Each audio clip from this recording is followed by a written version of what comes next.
하나님 아버지 감사합니다. 저희들을 다시 말씀 앞에 설 수 있도록 인도해 주셔서 감사를 드립니다. 하나님, 저는 그저 하나님의 말씀을 전하는 소리가 되게 하여 주시옵시고 하나님의 말씀만이 우리의 심령 골수에 하나님 잘 새겨질 수 있도록 주여 함께하여 주시옵소서. 예수님의 이름으로 기도드립니다. 아멘. 여러분, 오늘은 507주년 종교개혁 주일입니다. 1517년 10월 31일 독일의 마틴 루터가 비튼베르그 성당 문에 95개조 방방문, 로마 카톨릭 교회의 잘못을 지적한 95개조의 방방문을 게시하면서 종교개혁이 시작이 되었습니다. 오순절 성령 강림을 통하여서 신약의 교회가 탄생하게 되었다면 이 마틴 루터로 시작된 종교개혁을 통하여서 지금 우리 개신교회가 탄생하게 된 것이죠. 이 종교개혁에 5대 원리가 있습니다. 여러분 잘 아시나요? 우리 함께 한번 제가 먼저 이렇게 이야기하면 여러분 따라해 주시죠. 오직 성경, 오직 은혜, 오직 믿음, 오직 그리스도, 오직 하나님께 영광.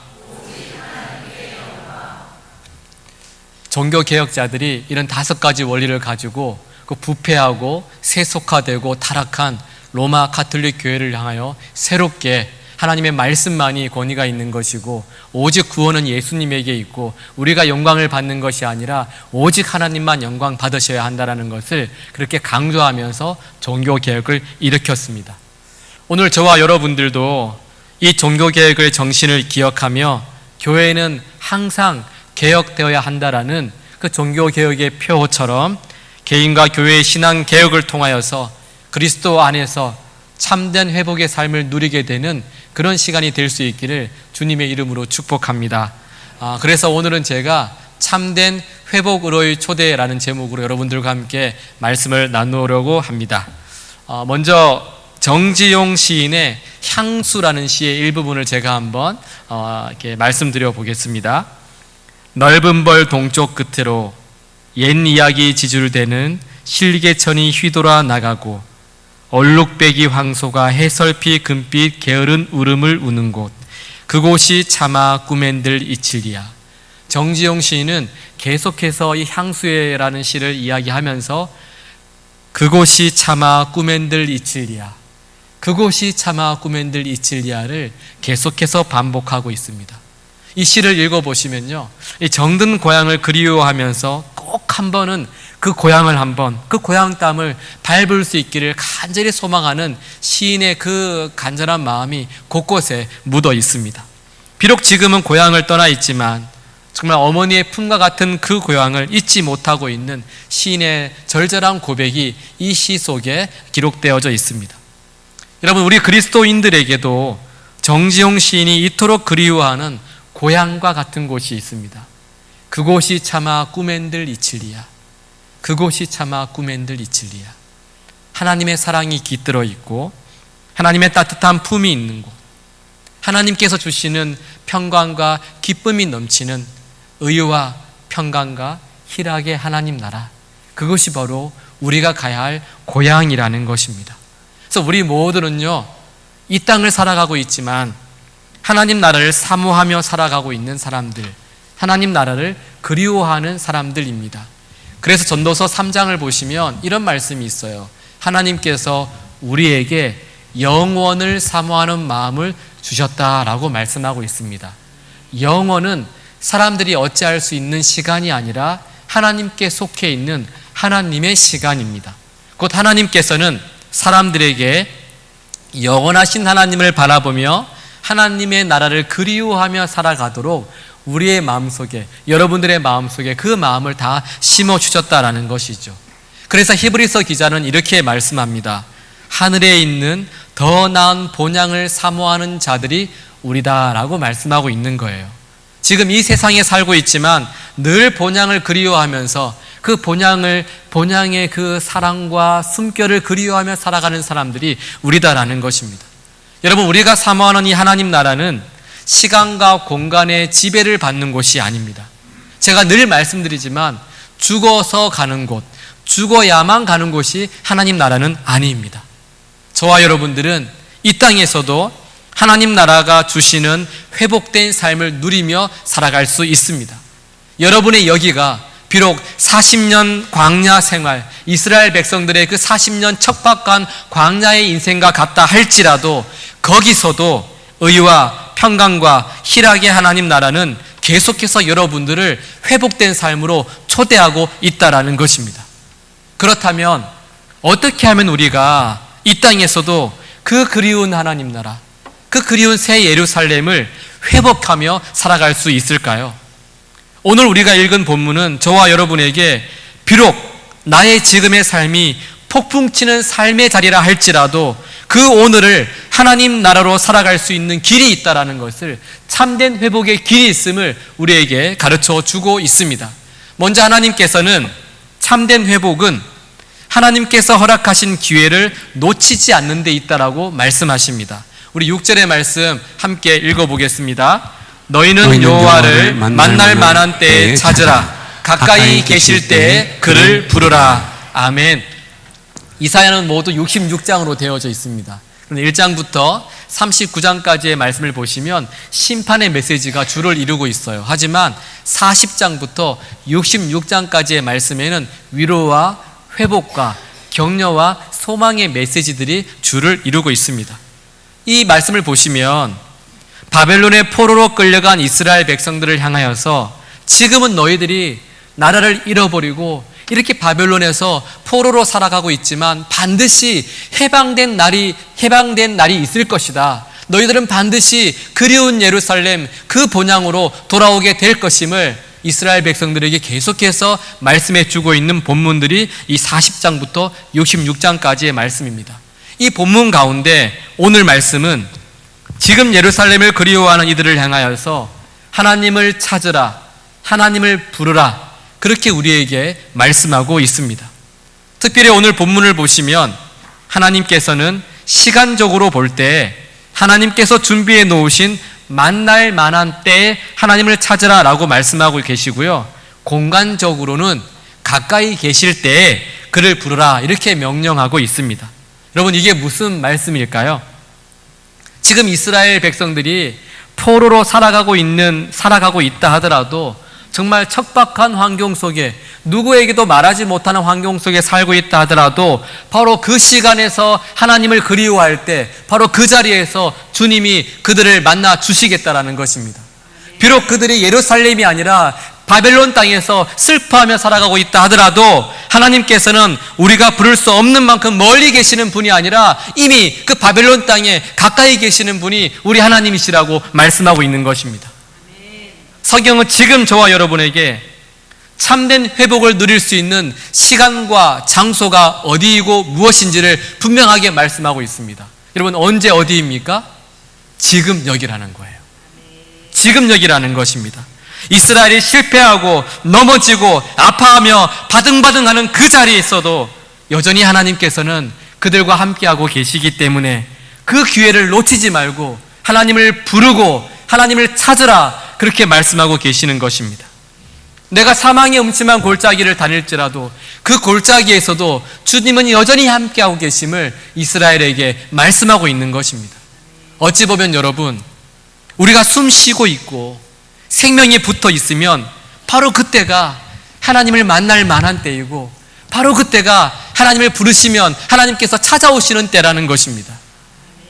하나님께서는 어느 특별한 시간과 특정한 장소에서 우리를 만나주시고 우리를 찾아주시는 분이 아니십니다. 이스라엘이 모든 걸 잃어버린 그 자리가 하나님이 찾아주시는 자리, 하나님이 만나주시는 자리가 되는 거예요. 여러분, 구약 성경을 보시면 엘리야 선지자가 나옵니다. 여러분, 엘리야 선지자 너무 잘 알고 계시죠? 바알의 선지자 450대 1로 싸워서 여호와의 이름을 의지하면서 450대 1로 싸워서 이겼던 선지자입니다. 얼마나 용감하고 믿음이 좋은 선지자인지 몰라요. 그런데 450대 1로 승리하고 난 바로 그 다음 장을 보시면요, 이 엘리야 선지자가 몸과 마음이 다 탈진하여서 광야로 들어가는 것을 볼 수가 있습니다. 다 탈진해 버려가지고 그는 광야로 들어갑니다. 그리고 어느 로뎀 나무 아래에 앉아서 주저앉아서 하나님께 이런 기도를 드립니다. 주님, 그냥 지금 제 생명을 좀 거두어 주십시오. 하나님, 너무 힘이 듭니다. 제가 다 탈진해 있어요. 하나님, 저 그냥 여기서 죽고 싶어요. 인생의 가장 바닥을 치고 있었을 때, 올라갈 힘조차 없었을 때 하나님께서 엘리야를 찾아와 주셨습니다. 그를 만나 주시고 그에게 다시 힘을 주시면서 그가 다시 사명을 감당할 수 있도록 그를 사명의 자리로 보내어 주신 것입니다. 여러분, 신약 성경에 세리마테 아시죠? 세리마테.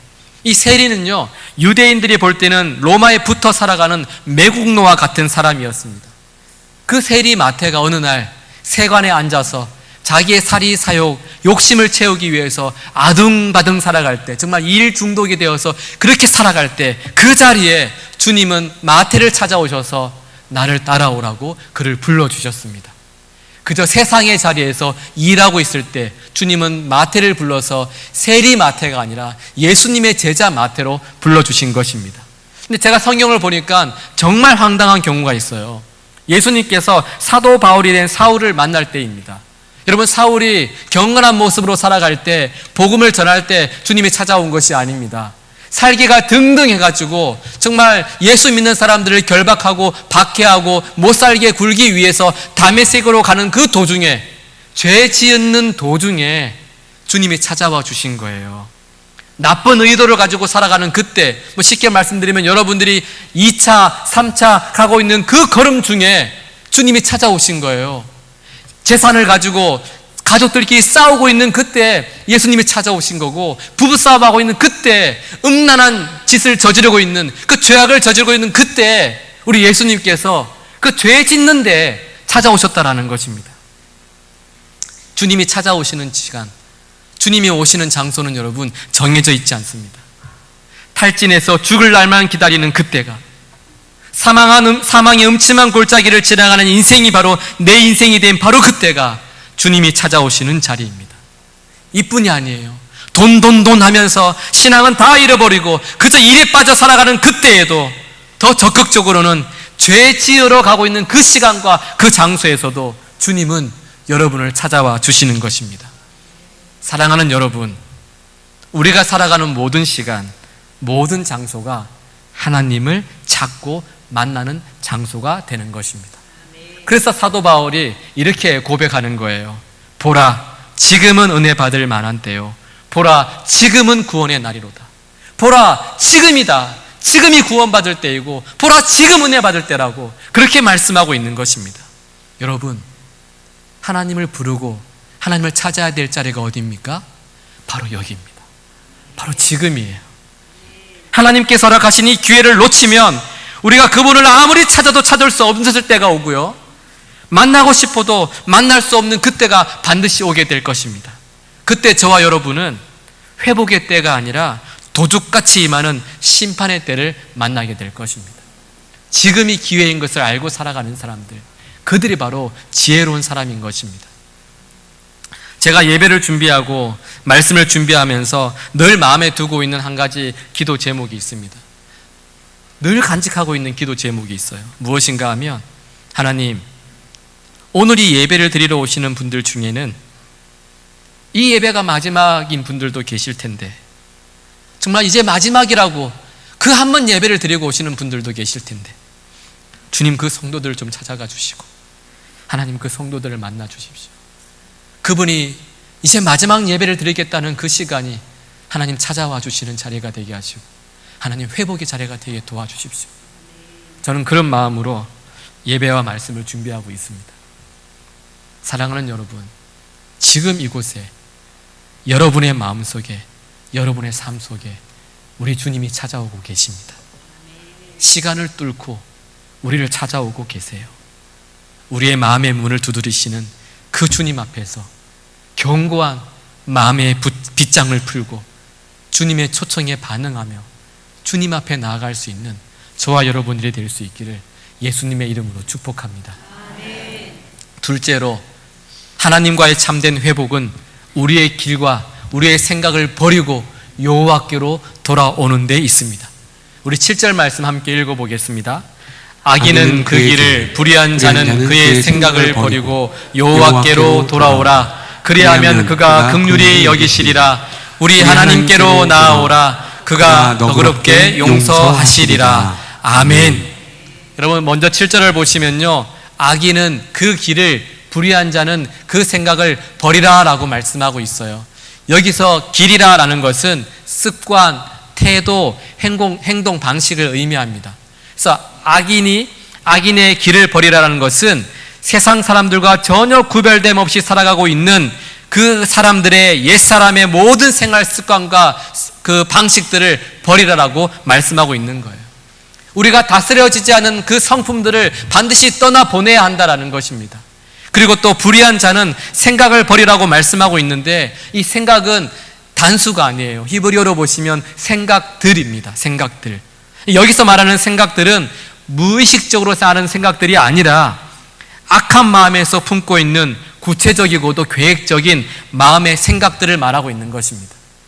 의도성이 있는 그 악한 생각들을 끊임없이 매 순간 버릴 것을 주님 우리에게 말씀하고 있는 것입니다. 그런데 여기서 끝나는 것이 아니에요. 버리는 것으로 끝나는 것이 아닙니다.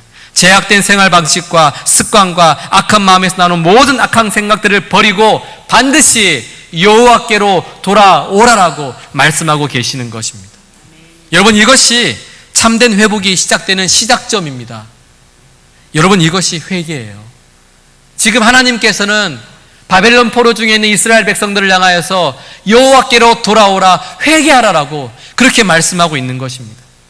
여러분, 불편하실지 모르겠지만 성경은 하나님으로부터 벗어난 삶을 살아가는 모든 이들을 향하여서 끊임없이 너의 죄악된 습관을 버리고 여호와께로 돌아오라고, 회개하라고 그렇게 말씀하고 있습니다. 하나님의 아들, 아니 말씀이 육신이 되어 이 땅에 오신 하나님께서도, 하나님이신 예수님께서도 공생애를 시작하시면서 가장 먼저 선포하신 말씀이 회개하라, 이 말씀이셨습니다. 하나님의 나라가 가까이 왔으니 회개하라. 주님이 처음 말씀하신 것이 바로 이 회개하라였어요. 하나님의 나라는 여러분, 그리운 새 예루살렘입니다. 우리가 가고 싶은 본향입니다. 회복된 삶을 살아가는 그 자리입니다. 회복된 삶을 살아가기 위해서는 회개하지 않고는 누릴 수도 없고 얻을 수도 없다라고 말씀하고 계시는 것입니다. 근데 종종 우리는 이 회개를 후회와 혼동할 때가 참 많이 있습니다. 여러분, 국어사전을 보시면 후회란 이전의 잘못을 깨닫고 뉘우침이라고 말씀하고 있습니다. 그러니까 내가 왜 그랬을까? 내가 왜 그때 바보처럼 행동했지? 이렇게 뉘우치고 깨닫는 것이 후회라는 것입니다. 그런데 많은 분들이 이 후회를 회개라고 생각을 해요. 하나님 앞에서, 하나님, 제가 왜 그때 그런 행동을 했을까요? 하나님, 제가 정말 바보처럼 살았습니다. 하나님 죄송해요. 그러면서 막 눈물을 흘리고 탄식하면서 내 속이 후련해지니까 회개했다라고 생각하는 거예요. 여기까지 한 것을 가지고, 후회한 것을 가지고 하나님 앞에서의 후회를 회개라고 생각하는 것입니다.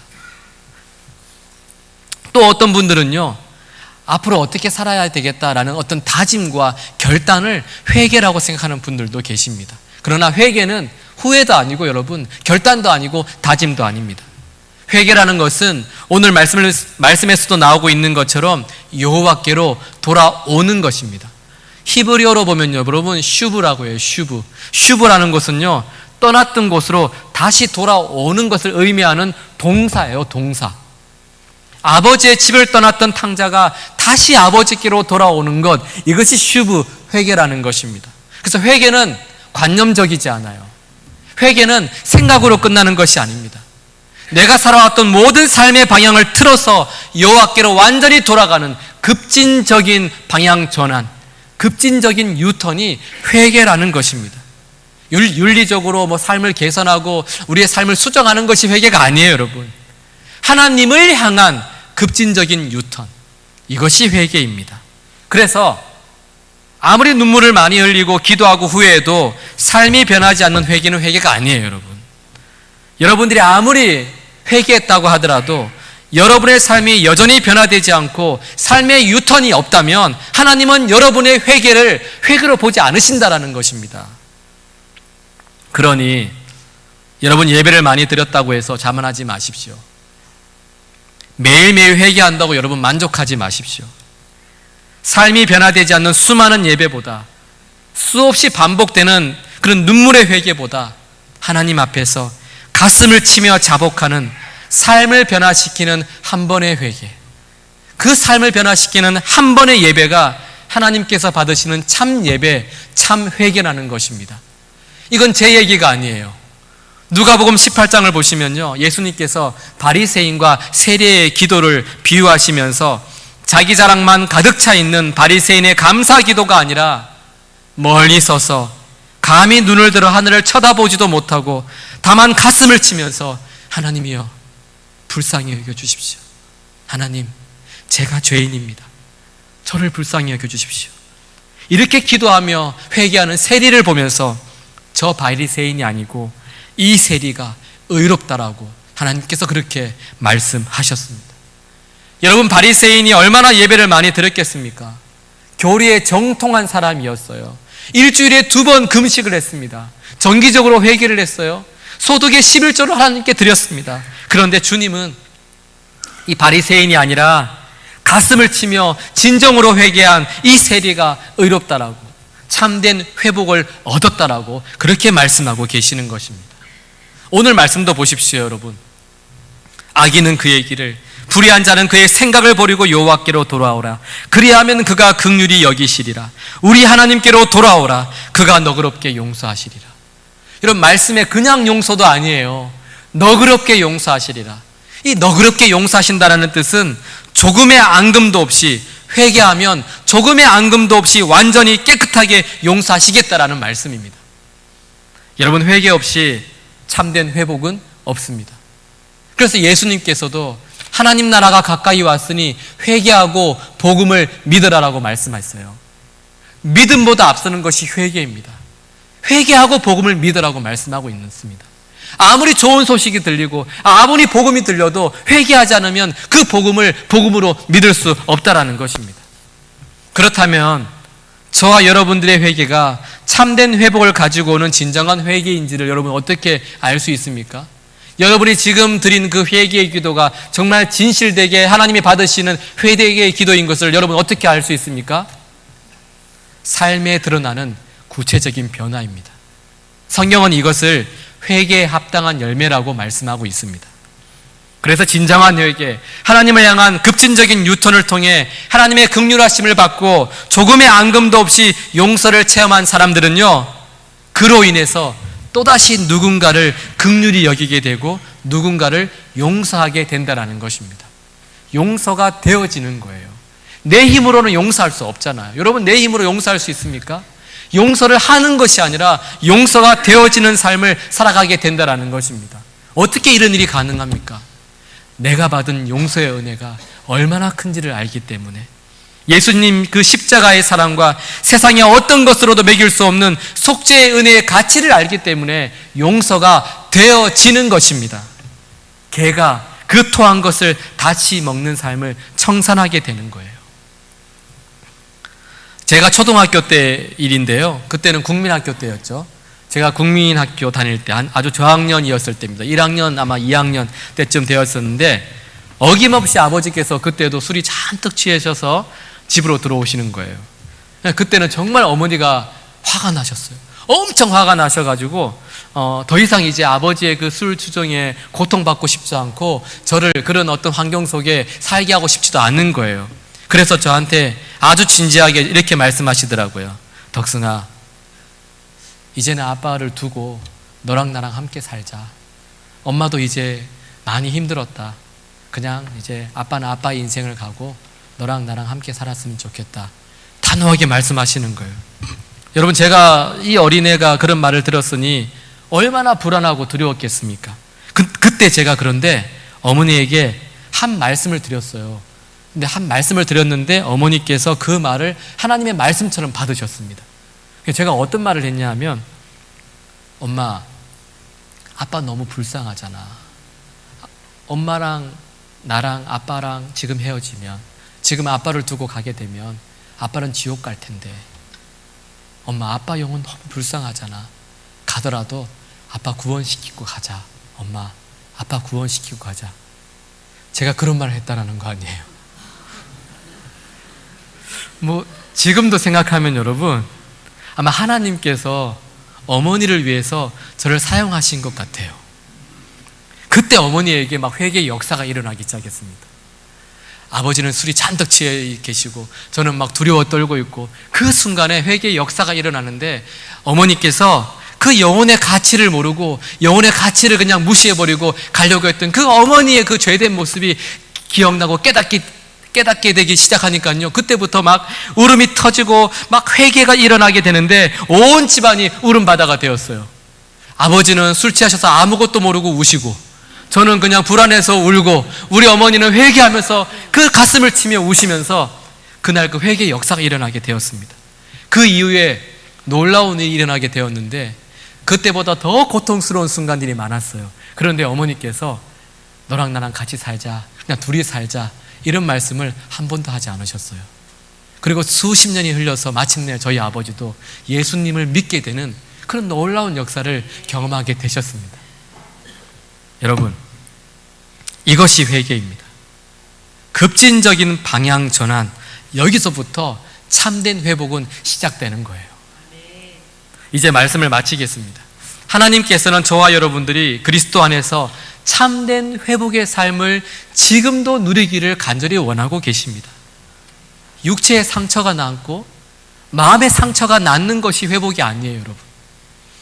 어떻게 살든지 물질적으로 잘 살고 사람들에게 인정받고 삶의 질이 높아지고 풍족해지고 여러분의 집에 있는 화장실 개수가 늘어나는 것이 참된 회복이 아니다라는 것입니다. 참된 회복은 죄로 인해 단절되었던 하나님과의 관계가 다시 회복되어지고, 저와 여러분들이 살아가는 그 일상의 삶 속에서 주님이 내 안에 계시고 내가 주님 안에 계심을 날마다 누리며 살아가는 것, 이것이 참된 회복이라는 것입니다. 내가 지금 살아가는 그 삶이 광야와 같은 인생이라 하더라도, 척박한 인생이라 하더라도, 매 순간 환경을 통하여서 고통의 삶을 살아간다 하더라도 그곳에서 주님이 계시고 주님이 나와 함께하고 계심을 분명하게 느끼고 누리고 살아간다면 그곳이 바로 참된 회복의 삶을 누리는 장소이며 시간이라는 것입니다. 오늘 하나님께서는 우리에게 참된 회복의 길을 분명하게 말씀해 주셨습니다. 참된 회복을 위해서 우리는 지금 여기라는 하나님께서 허락하신 기회를 놓쳐서는 안 됩니다. 여러분, 다음 예배 생각하지 마세요. 다음에 기도해야 되겠다 생각하지 마세요. 지금 이 예배가, 지금 이 기도가, 지금 이 자리가 하나님을 만나는 자리이고 하나님과 함께하는 자리입니다. 저는 오늘 이 예배를 통하여서 저와 여러분들이 하나님을 만날 수 있게 되기를, 가까이 계시는 하나님, 날마다 찾아오시는 그 하나님을 만나게 되는 역사가 일어나기를 주님의 이름으로 축복합니다. 또한 참된 회복을 위해서는요, 여러분, 우리의 악한 길과 악한 생각을 버리고 여호와께로 돌아가야만 합니다. 여러분, 죄가 기억날 때마다 회개하십시오. 반복적으로 죄를 지을 때마다 반복적으로 여러분 회개하세요. 반복적으로 회개하다 보면 나중에는요, 죄가 미워졌어라도 여러분 죄를 이기게 될 것입니다. 회개하는 삶이 승리하는 삶을 이끌어가는 거예요. 믿기 전에 중요한 것은 회개라는 것입니다. 오늘 이렇게 회개하는 우리에게 주시는 하나님의 놀라운 약속이 있습니다. 저는 오늘 이 말씀을 여러분들에게 좀 드리고 싶어요. 우리 함께 읽어보겠습니다. 너희는 기쁨으로 나아가며 평안히 인도함을 받을 것이요. 아멘. 아멘. 너희는 기쁨으로 나아가며 평안히 인도함을 받을 것이요. 비록 우리의 삶이 어렵고 힘들고 탈진하고 아등바등 살아가고 있지만 주님 앞에 나아가면 우리 삶의 결론이 기쁨이 되고 우리 삶의 결론이 평안이 되겠다라고 주님 약속하고 계시는 것입니다. 이번 한 주 여러분, 하나님께서 여러분에게 생명을 주셨을 때 기쁨과 평안이 넘치는 참된 회복의 삶이 저와 여러분의 삶이 될 수 있기를 예수님의 이름으로 축복합니다. 예배는 그저 오지 않습니다. 기도의 시간은 그저 오지 않습니다.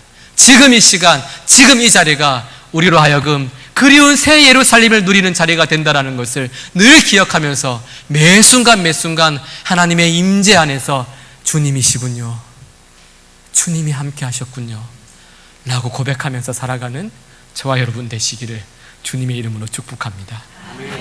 기도하겠습니다. 참 좋으신 하나님 아버지, 우리가 살아가는 모든 삶의 자리가 참된 회복의 자리가 되게 하여 주시옵소서. 찾으라, 부르라, 말씀하시는 하나님의 음성에 매 순간 반응하게 하시고 매 순간 악한 길과 불의한 생각들을 버리고 여호와께로 돌아가는 급진적인 삶의 방향 전환을 누리며 살아갈 수 있도록 주님 인도하여 주시옵소서. 하나님, 그리하여 하나님께서 허락하신 한 주일의 삶을 가정과 교회와 일터에서 기쁨과 평안함으로 살아갈 수 있도록 도와주시옵시고, 우리 삶의 결론이 죄의 삭시 사망이 아니라 우리 삶의 결론이 기쁨과 평안이 될 수 있도록 함께하여 주시옵소서. 감사드리며 예수님의 이름으로 기도드립니다. 아멘.